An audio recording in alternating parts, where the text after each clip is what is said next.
21শে পদক, আমার 21শে আমার চেতনা। আচ্ছা, আমি যত পুরস্কার পেয়েছি এটাই সবচেয়ে শ্রেষ্ঠ। তো যেদিন অ্যানাউন্স হয়েছে আমি অত দেখে ঠেকে নি টিভি, কে একজন ফোন করে বললেন যে আপনি তো এটা পেয়েছেন। সে তাই নাকি, ভীষণ ভাল লেগেছে। তারপরে আমার ছেলেকে জানিয়েছি, ও তো ভীষণ খুশি। এই আর আপনি এটা বোধহয় জানেন যে আমি এই 21শে পদকটা আমি শ্রদ্ধেয় জয়রাইন সাহেবকে আমি উৎসর্গ করেছি।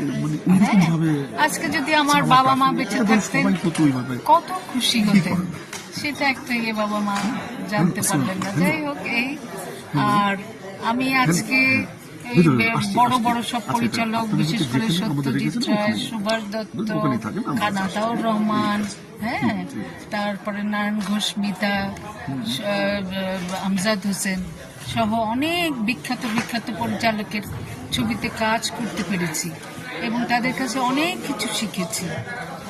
তাদের ভালোবাসায়, তাদের ছবিতে কাজ করে আজকে আমি ববিতা হয়েছি। এই যে দর্শকরা যে আমাকে ভালোবেসেছে। টাইমস টিভি মননী বাংলা ভাষা সংস্কৃতি।